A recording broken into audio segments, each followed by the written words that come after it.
Alright guys, moving forward with Unfriended Dark Web from 2018, directed by Steven Susko. Um, I don't have as much to say about this. I do enjoy this movie, nowhere near the first Unfriended, but I think it's cool how they changed it up a bit and went from the supernatural aspect of the first movie to a more grounded in reality premise for this movie, and just the whole thing surrounding the dark web and dark net and everything like that, and showing just the craziness that exists out there. Because like the stuff that happens in this movie, this shit could happen. Like this shit happens. There are thousands and thousands of hackers out there who are amazing at what they do, that can control anything. And we even hear AJ in the beginning saying that he has like a podcast or a YouTube channel that he discusses like all conspiracy theories and says how everyone's sheep and that they have to open their eyes and realize that the Illuminati and all the major corporations and stuff are running everything and track everything you do, and they can even track you through the little fidgets that you wear, the bracelets, and your phone, and all that type of stuff. Really, really interesting, really, really realistic, and stuff that I personally believe to be true. So there's a lot of cool stuff in this movie. Like I said, don't care for it as much as the first one, and I've only seen this maybe like twice before this rewatch, but very interesting stuff in here, and there's some very cool stuff in here. So we have Matthias finds, well, he doesn't find, he steals this laptop basically from this cafe, this like computer cafe that he's noticed in the lost and found. This computer, his laptop's been in there for like a month almost, and figures, no one's here to claim it. I'll just take it, which is his first mistake here. Then the whole thing with the Maya, his deaf girlfriend, and him with the program, what's it called, Papaya, like for him to be able to sign to her, like using like text, and he can add words if the program doesn't have it, and it'll look right up what the sign is for that. And really cool stuff, really good idea. And it's a really clever having Amaya deaf in this movie, so that a lot of the things that are going on she has no idea about. And like when Matthias is trying to talk to her and trying to tell her like watch out and be careful, like there's someone in the house, after the guy breaks in and knocks out Kelly, the roommate. Just really cool how they used her being deaf for this movie. Like it adds to it a little bit. And we get the starts getting messages from Nora C. the Fourth, which I love how one of them says, what a pretentious douchebag or something like that, for putting that as his Facebook name. And they all get on their Skype call, and this is a little different than the first Unfriended, since it's not completely on a computer screen. Like we have some security camera footage and cell phone footage and stuff like that, but still pretty much in the same vein for the most part. And the untitled videos that he goes through with the folder that says untitled, and after he asks his friend how do you view hidden folders and hidden files, and he clicks on untitled and he starts going through the videos, some fucking crazy shit, man. And it's some fucking funny shit too, with the fat guy just dancing in his living room. That's fucking hysterical. And then the whole river program, which I don't know if that's a real thing. I have messed around on the dark net, on the dark web, very, very little. But I used to have Orbit, the browser, and a VPN and stuff, just to check it out and stuff. But never looked into any of the illegal and crazy shit like in this movie.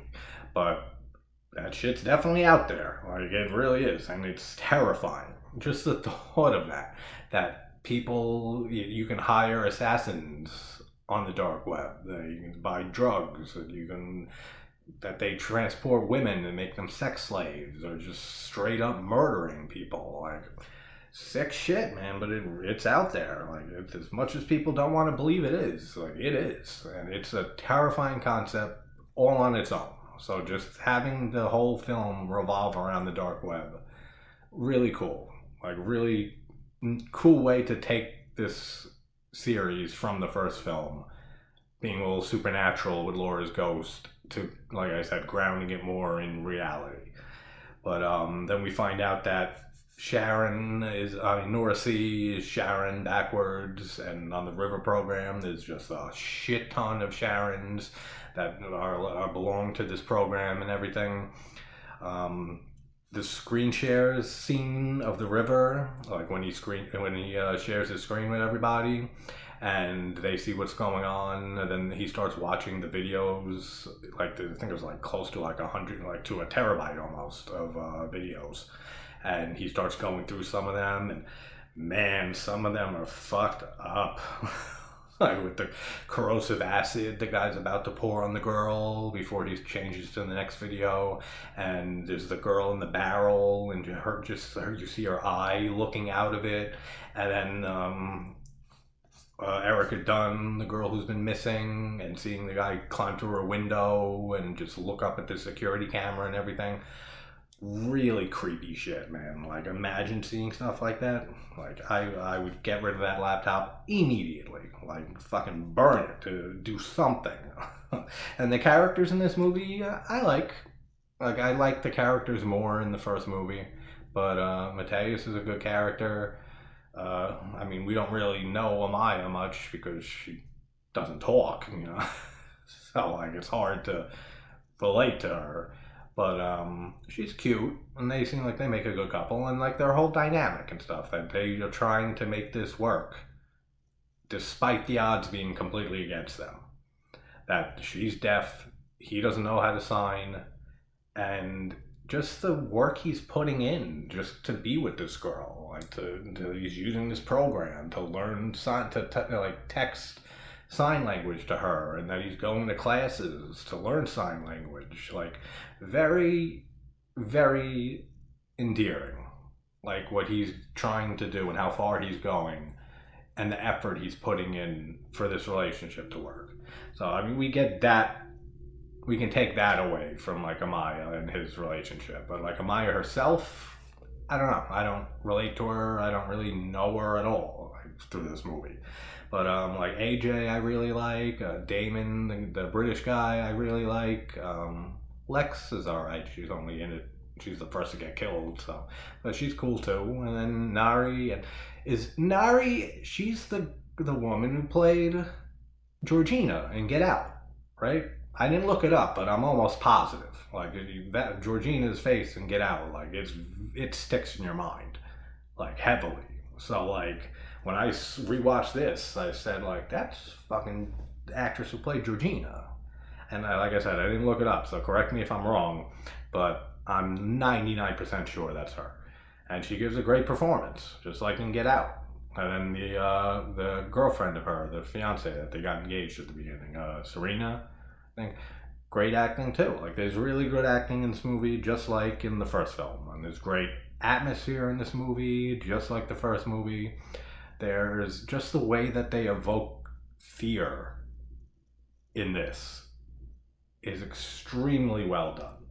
Just like as it progresses and they learn more and more about what they are into, like what they've gotten into and what they're involved in, and just the fear of that, and just imagining that, like, for yourself, like being in this type of situation, that you have this laptop that belongs to some hacker, and finding all these videos of girls being murdered and tortured and all of that, like, would freak anybody out.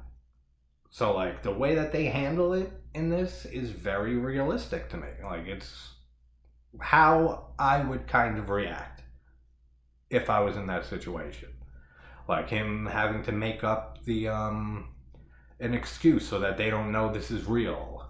And then he makes up the excuse that it's a game he's working on, and it is game night and stuff, and that it's like a simulated situation of how you would react if this was really happening to you and stuff, which is fucked up to, like, put your friends through that and make them think this was real, and then spring it on them that it's just a game. Like, and their reactions to that are great, like, especially Nari. Like, are you fucking kidding me? Like, you really just did that to us. Like, I completely relate with that. Like, it is fucked up, but his hands were tied. Like, he had to think of something on the spot.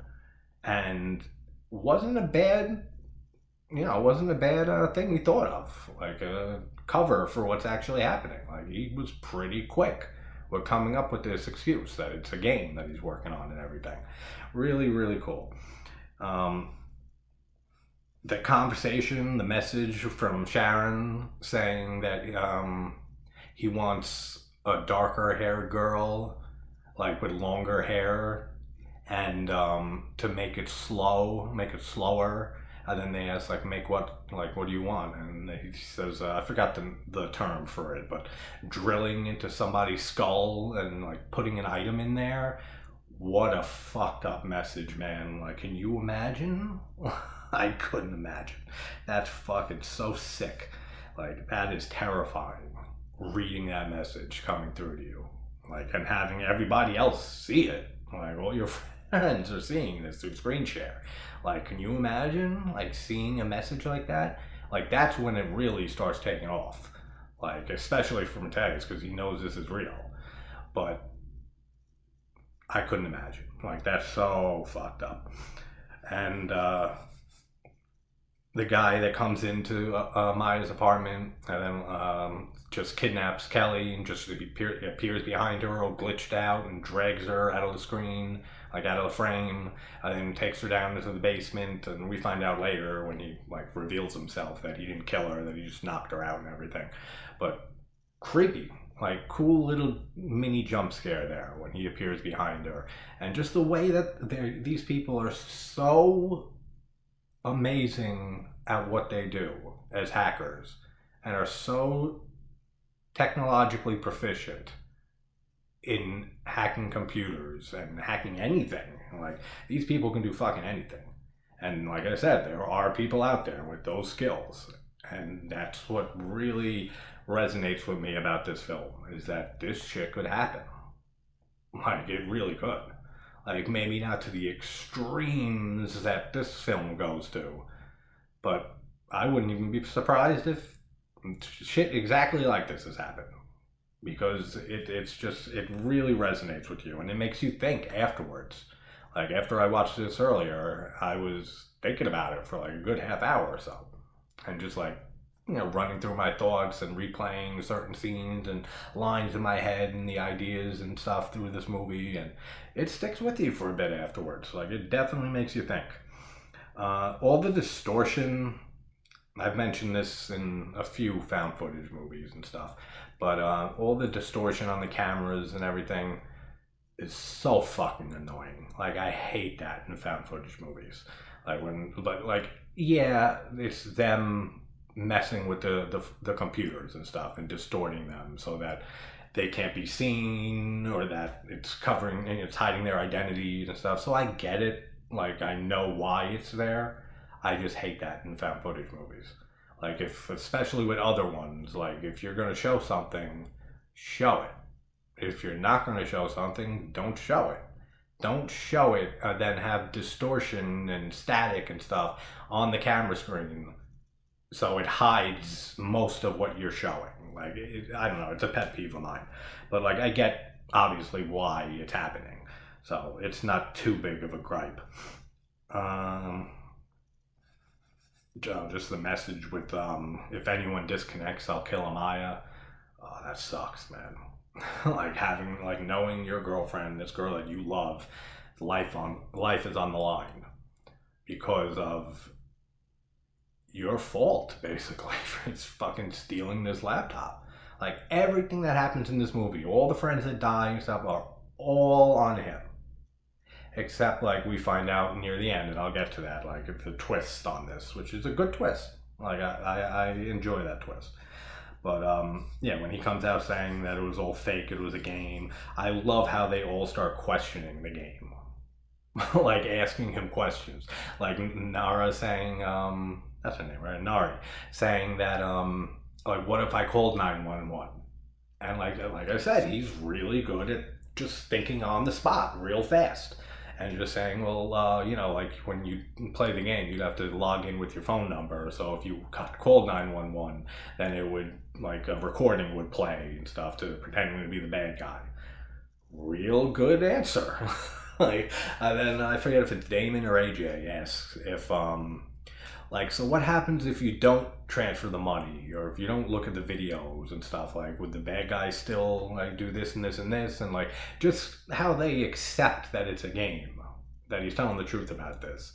But then they still pry for answers for all these random questions about the game that he's playing or making. Really cool stuff. Stealing the $10 million, it's a fucking worst mistake you can make, man. Like, I couldn't believe he did that the first time I saw this. Like, wow, dude, like, you just fucked yourself and your girl and all your friends. Like, there's no going back from that. Like, AJ even says, like, what did you think was going to happen? Like, he was going to come, grab the laptop, and then just leave? That he wasn't going to kill you flat out right there? Yeah, that's most likely exactly what would happen in that situation in another scenario, since we know this ends differently. But to transfer $10 million out of this guy's account, which all these other hackers notice that and see, and then question him about it, and he has to listen to Sharon, what is it, Four, I think his name's, and listen to his direction and stuff, and say they're asking for the code and arguing over, like, give me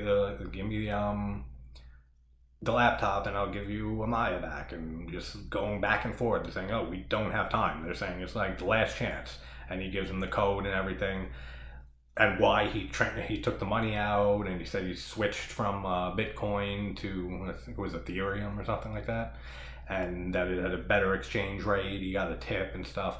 Like, just a situation of being in that, man. But that was like one of the biggest fuck up you can make, is stealing $10 million from these hackers that will do anything like to get that money back. Like, the stupidest thing you could have done. And then we see Lex on the roof.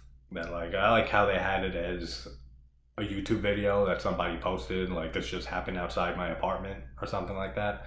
And we see Lex on the roof, and then just like a person who's distorted to hide his identity just shoves her off the roof, and she fucking falls to her death. Really cool stuff. There's some really cool deaths in this movie.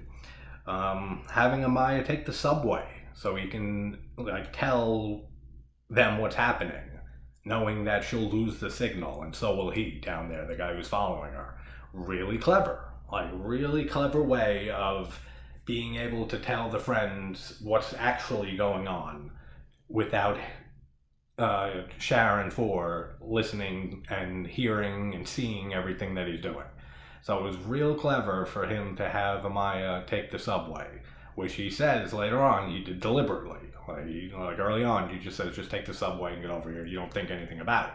But when he says later on, like, that's why I made her take the subway, because she'll lose connection down there. But as soon as she gets on the subway, it has Wi-Fi, she'll get it back. So, like, you're watching, and it's tense, man, because you're watching every fucking few seconds. You're watching the Facebook message to see the green icon come back on, like, while they're talking about what's actually happening and everything. Really tense, like, really well done. Let's see here.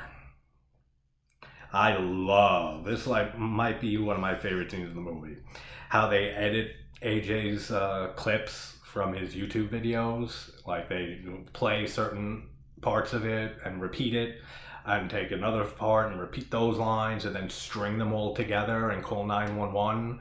So it sounds like he's saying, like, I can't take it anymore with all these sheep and stuff. Like, I got all my bombs and stuff. I'm gonna go down the mall and have fun. Dude, that is so evil, man. That is so fucked up to do to somebody. And that was a call that was made earlier before they see it on the screen.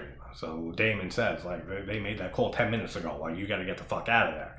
And again, like the first movie, how they, like, foreshadow some of the, like, all of the deaths in the first movie, but they kind of foreshadow that too by showing his YouTube channel earlier. And then he even mentions and turns on, like, some heavy death metal and stuff, and says that, like, I got a brand new stereo system, and he's blasting it.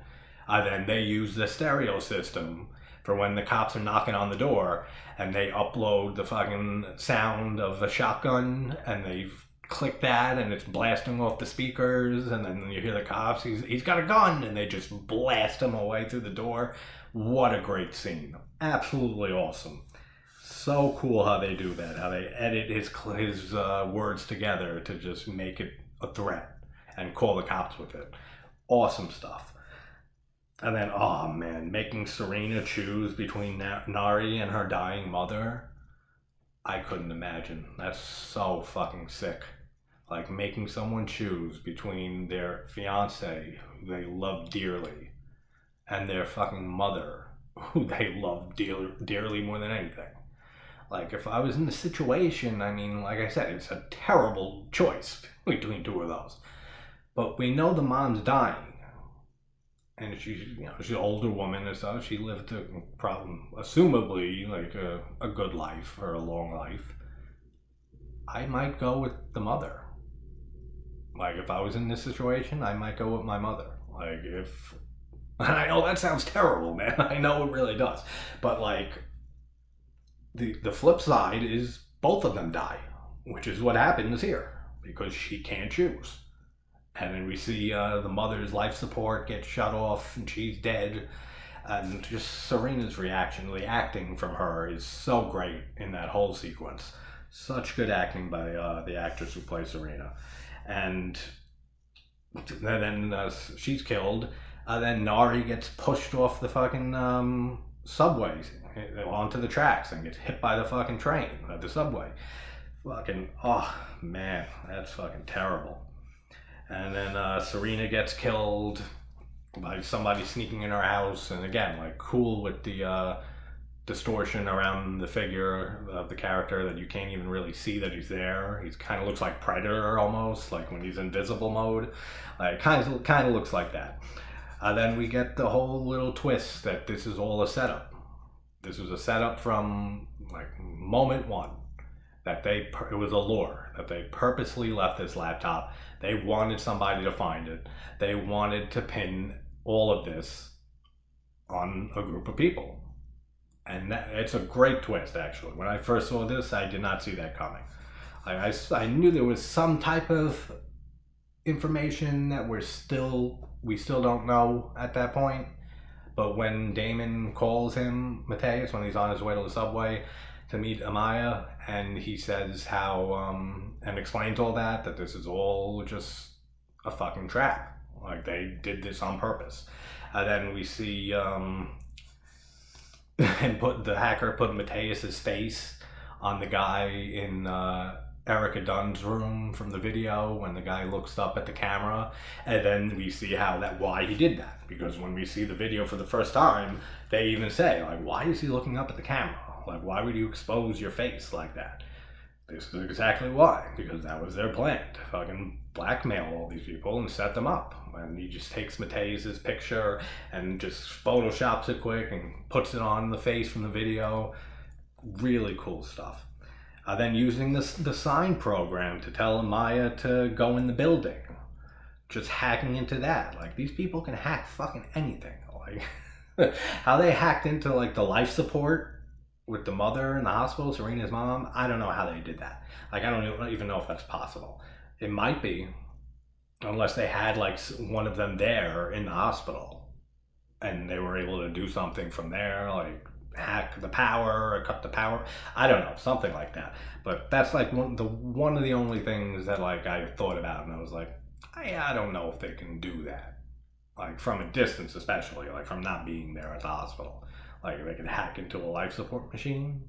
Like, maybe. I don't know. But real cool stuff. Then writing the suicide note for Damon. And saying, like, me and my friends did terrible things. And I can't live with it anymore. Like, all the files and stuff are backed up on my server. And, take care or whatever, Damon. And then we see him getting hung by one of the guys in his closet or bathroom or something like that. And Mateus is seeing this, and oh, dude, and him saying, and that just shows how far their reach is. Like he was saying earlier and stuff, that saying Damon's safe. Like he's in the UK. I forget where. I think London, maybe. I don't remember, but somewhere in the UK. And saying he's safe there, and like, but the rest of them are in the States and stuff. So like, just seeing how even that don't matter, that he's in another fucking country, that their reach is so wide and strong that they're everywhere, and they'll get to you no matter what. Like, really fucking frightening stuff, man. Then there's four endings to this movie. There's the regular ending, and then there's three alternate endings, which the version I watched had the original ending on it. And then I looked up on YouTube the alternate endings just to talk about them real quick, to make a note of them. But Amaya gets killed in the regular ending.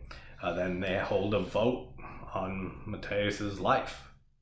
And just seeing the numbers come in, man. For the first time that you see this movie, seeing 23,000 plus people voting on this, to see that it's 23 plus thousand people that are involved in this fucking hacker ring.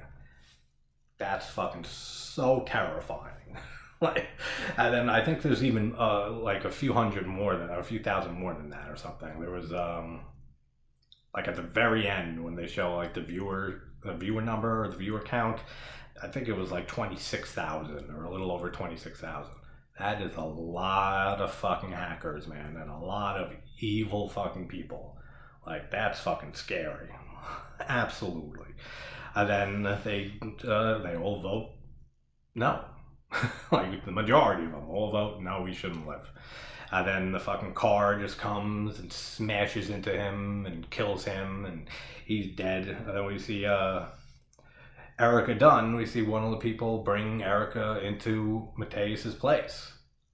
And then she wakes up, and when she comes to the screen, the computer screen, the webcam, and we see the fucking thing stuck in her forehead that plays into the very beginning when Sharon was saying what he wanted, when the guy who was asking Sharon like what he wanted and saying that he wants to have him drilled in the head and something put in there, and we see that's exactly what was done to her, and that is so disturbing. And I guess she didn't even realize, because she notices it while she's looking at herself through the webcam.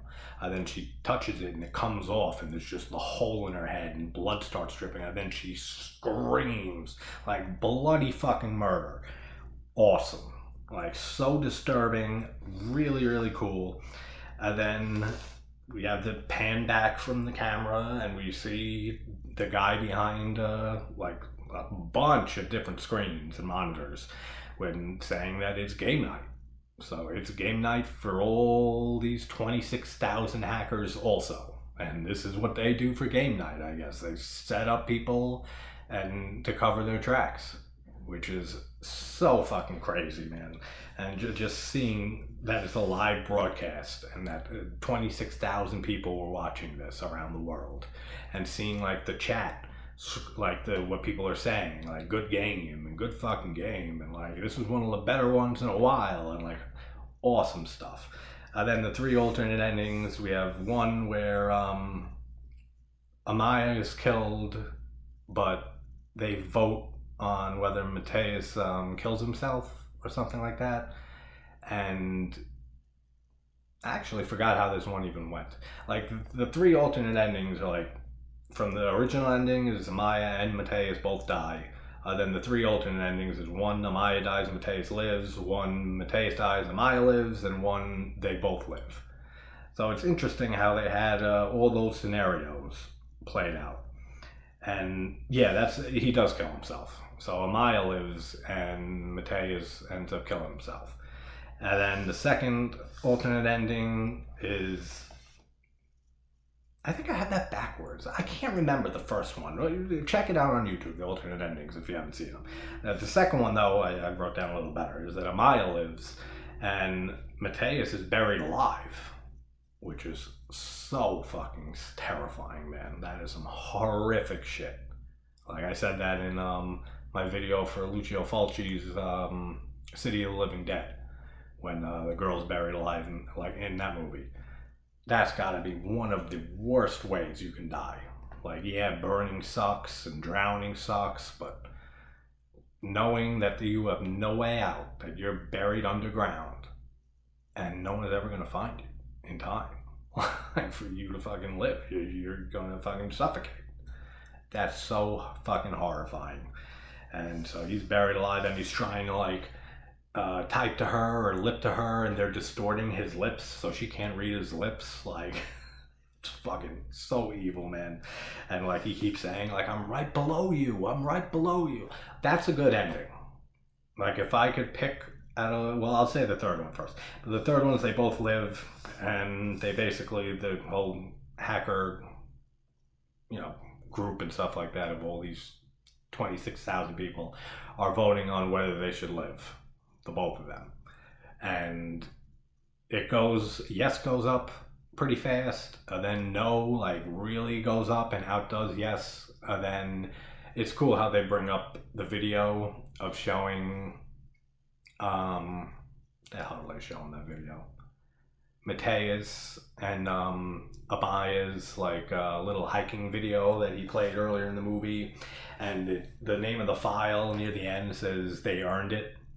And then when he clicks out of that video, you see that they mostly voted yes, and they end up letting him go, and Amaya and Mateus hug and embrace at the end, and after being through this huge ordeal, which. And then all three of these alternate endings have the same thing when they pan out with the monitors and stuff. So it's mostly the same. It's just who dies and who lives out of the two of them.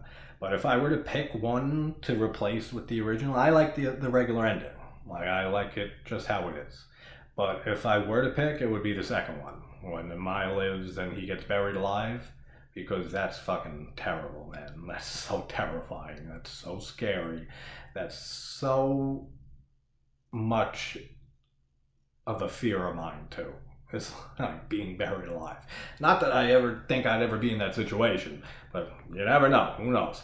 But yeah, I would probably pick that one out of the three for replacing the original ending. Like, if before this movie came out, if like they had a vote or something on like which ending they should use besides the one that they have already, I'd pick the one with him getting buried alive, for sure. But that is Unfriended Dark Web. Very, very cool movie. Like I said, I don't love it. I don't enjoy it as much as the first Unfriended. But definitely a lot of cool stuff in this movie. A lot of really terrifying concepts that are explored through this. And like I said, like how realistic a lot of this is. That a lot of this can happen and does happen. Like, pretty regularly. Like, is very, very frightening. And the way that they, like I said, just evoke that fear in the characters and in the viewer from watching this, and just seeing all this disturbing stuff happening in the videos, and like, what the fuck, man? And then that starts making you think, and so like, yeah, this shit does happen. And just the way that they switch gears from the first movie to more ground in reality for this one was a great move. So great movie, really enjoy it. But alright, we got The Den coming up, which I watched these two Unfriended films like earlier today and took notes and everything. So I haven't rewatched The Den yet, so I'm gonna go do that now. So what time is it? 10:39. Might get all three found footage movies up by the end of Friday for once. Probably this will be uploaded, The Den will be uploaded by like 1, 2 in the morning, so a little bit into Saturday, like I usually run into Saturday on Fridays with these videos. But hey, what are you gonna do?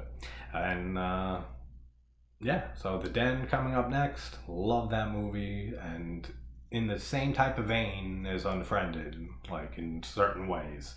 And same, like, has a lot in common with this movie, that it's just very realistic. Like, that shit can happen. But I'll save that for The Den. And thanks, guys, again for tuning in. And I will see you in a few hours with The Den from 2013. Take care.